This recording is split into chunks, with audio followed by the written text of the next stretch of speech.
Hey guys, let me reintroduce myself. My name is Joe Sooch, and I bet you already forgot my name. Things I do to take advantage of my disability. One way is cheaper tickets.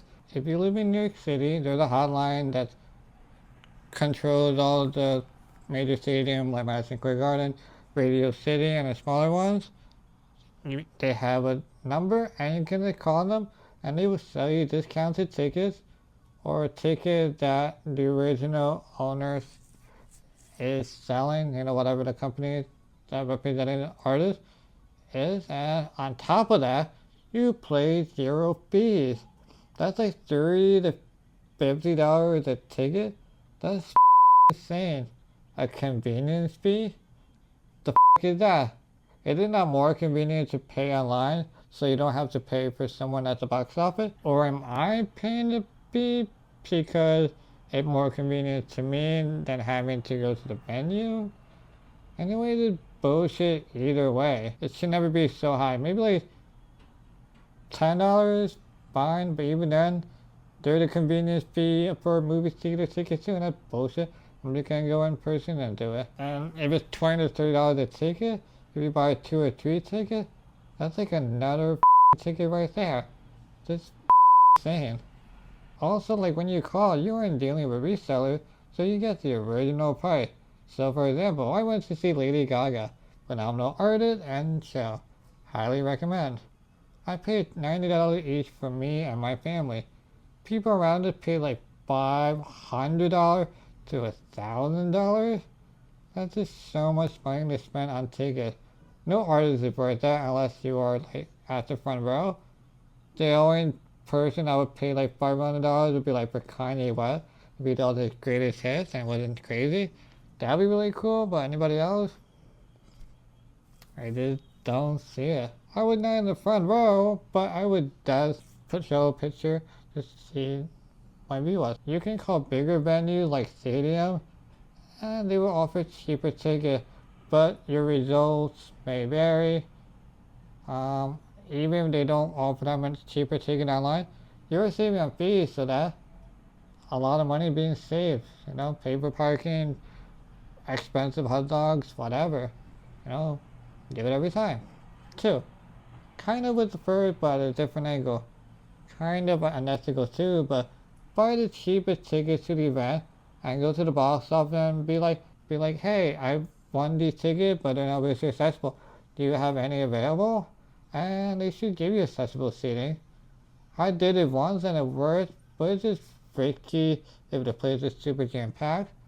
At the same time, there are not that many wheelchair users, and I feel there's always a seat available. It's also the discretion of the person behind the box office. Normally they will give you a ticket that equal to the ticket that you bought. I only did it once, but maybe they're nicer or not somewhere else. They could upgrade their seats. Worth a shot, 3. Wheelchair user can skip most lines. We get first dibs of seating. It kind of makes sense, right? Since we need specific seats or need space to get situated. We do not have the luxury to move seats, so we need a specific accessible wheelchair seat and make sure we got it. 4. Free drinks at a restaurant. People love to see a disabled person out mingling, especially as disabled as I am, and also just being dope. I get a 40%-ish success rate, and also don't ask or expect it, but it's always a very nice gesture, and I'm always super appreciative of it. 5.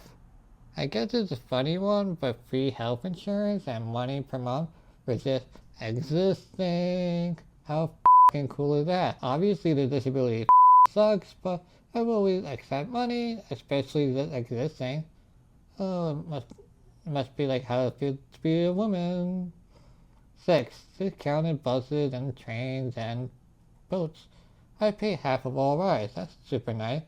This shit adds up and it's just super nice. Especially with the bullshit we deal with on a daily basis, just trying to get around. I'll take it every day. I am also say I'm privileged to live in New York City. And it is accessible to go almost anywhere by public transportation. I don't take the train because it's very risky. the elevator could work in one spot, but then it could not work in a second spot, and then now you're on the ground figuring out how the hell do you get out, and then, let's say you get out later, but then you have to get to your original location, and this is a big hassle. These buses is pretty. I never had a problem with the bus unless it was crowded, but I know can I get on this stop, and can I get off at this stop. I did have one or two issues where like, you couldn't get to the curb, so we couldn't get on the bus, but that's like a 10%. That happened to me like 10% of the time, and most of the time I've been pretty good in New York City, so I'm blessed to live here. 7, yep, free national park spa. It just sucks that I do not live near one to take advantage. I really wish I could. I use it all the time. But 8. Discount on Amazon Prime. I believe I pay $5 a month. An absolute steal. I don't see it necessarily my disability, but it's through Medicaid and being on some government thing, and then if you just apply for it, for Amazon Prime, your code, they give you a discount. I'll take it every day. 9. Closed parking. Wheelchair parking, stuff like that. Just super nice. And then I think that's it. If I missed anything, or maybe something that I just don't know about, let me know in the comments below. Thank you guys for watching, and I'll see you next time. Peace.